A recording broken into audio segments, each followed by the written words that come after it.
ఆదికాండము 1వ అధ్యాయం. ఆదియందు దేవుడు భూమ్యాకాశములను సృజించెను. భూమి నిరాకారముగాను శూన్యముగాను ఉండెను. చీకటి అగాధ జలముపైన కమ్మియుండెను. దేవుని ఆత్మ జలములపైన అల్లాడుచుండెను. దేవుడు వెలుగు కమ్మను పలుకగా వెలుగు కలిగెను. వెలుగు మంచిదైనట్టు దేవుడు చూచెను. దేవుడు వెలుగును చీకటిని వేరుపరచెను.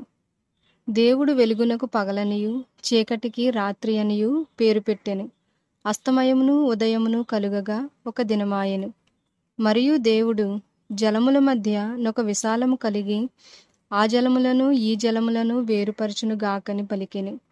దేవుడు ఆ విశాలమును చేసి విశాలము క్రింది జలములను విశాలము మీది జలములను వేరుపరపగా ఆ ప్రకారమాయెను. దేవుడు ఆ విశాలమునకు ఆకాశమని పేరు పెట్టెను. అస్తమయమును ఉదయమును కలుగగా 2వ దినమాయెను. దేవుడు ఆకాశము క్రిందనున్న జలములు ఒకచోటనే కూర్చబడి ఆరిన నేల కనబడును గాకని పలుకగా ఆ ప్రకారమాయెను. దేవుడు ఆరిన నేలకు భూమి అని పేరు పెట్టెను. జలరాశికి ఆయన సముద్రములని పేరు పెట్టెను. అది మంచిదని దేవుడు చూచెను. దేవుడు గడ్డిని విత్తనములిచ్చు చెట్లను భూమి మీద తమ తమ జాతి ప్రకారము తమలో విత్తనములు గల ఫలమిచ్చు ఫలవృక్షములను భూమి మొలిపించుగాకని పలుకగా ఆ ప్రకారమాయెను.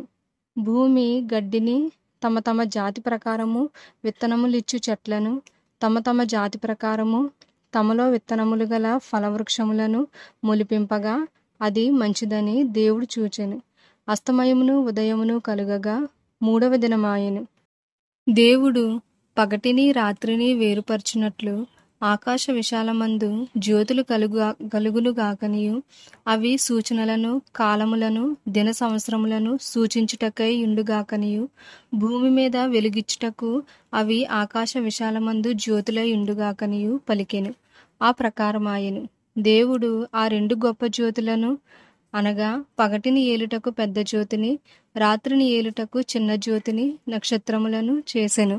భూమి మీద వెలుగిచ్చుటకును పగటిని రాత్రిని ఏలుటకును వెలుగును చీకటిని వేరుపరచుటకును దేవుడు ఆకాశ విశాలమందు వాటినుంచెను.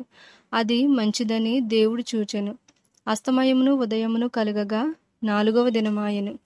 దేవుడు జీవము కలిగి చలించు వాటిని జలములు సమృద్ధిగా పుట్టించును గాకనియు పక్షులు భూమిపైన ఆకాశ విశాలంలో ఎగురును గాకనియు పలికెను. దేవుడు జలములలో వాటి వాటి జాతి ప్రకారము జలములు సమృద్ధిగా పుట్టించిన మహామత్స్యములను జీవము కలిగి చలించు వాటినన్నిటినీ దాని దాని జాతి ప్రకారము రెక్కలు గల ప్రతి పక్షిని సృజించెను. అది మంచిదని దేవుడు చూచెను.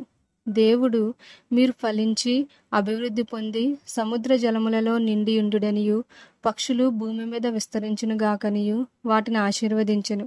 అస్తమయమును ఉదయమును కలుగగా 5వ దినమాయెను. దేవుడు వాటి వాటి జాతి ప్రకారము జీవము గల వాటిని అనగా వాటి వాటి జాతి ప్రకారము పశువులను పురుగులను అడవి జంతువులను భూమి పుట్టించుగాకని పలికెను. ఆ ప్రకారమాయెను. దేవుడు ఆయా జాతుల ప్రకారము అడవి జంతువులను ఆయా జాతుల ప్రకారము పశువులను ఆయా జాతుల ప్రకారము నేలను ప్రాకు ప్రతి పురుగును చేసెను. అది మంచిదని దేవుడు చూచెను. దేవుడు మన స్వరూపమందు మన పోలిక చొప్పున నరులను చేయుదము. వారు సముద్రపు చేపలను ఆకాశ పక్షులను పశువులను సమస్త భూమిని భూమి మీద ప్రాకు ప్రతి జంతువును ఏలుదురుగాకనియు పలికెను. దేవుడు ఆ తన స్వరూపమందు నరుని సృజించెను. దేవుని స్వరూపమందు వాని సృజించెను. స్త్రీనిగాను పురుషునిగాను వారిని సృజించెను. దేవుడు వారిని ఆశీర్వదించెను. ఎట్లనగా మీరు ఫలించి అభివృద్ధి పొంది విస్తరించి భూమిని నిండించి దానిని లోపర్చుకొనుడి. సముద్రపు చేపలను ఆకాశ పక్షులను భూమి మీద ప్రాకు ప్రతి జీవిని ఏలుడని దేవుడు వారితో చెప్పెను. దేవుడు ఇదిగో భూమి మీదనున్న విత్తనములిచ్చు ప్రతి చెట్టును విత్తనములిచ్చు వృక్ష ఫలములు గల ప్రతి వృక్షమును మీకిచ్చి ఉన్నాను.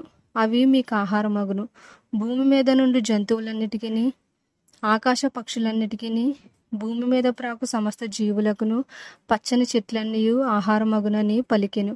ఆ ప్రకారమాయెను. దేవుడు తాను చేసినది యావత్తును చూచినప్పుడు అది చాలా మంచిదిగా నుండెను. అస్తమయమును ఉదయమును కలుగగా 6వ దినమాయెను.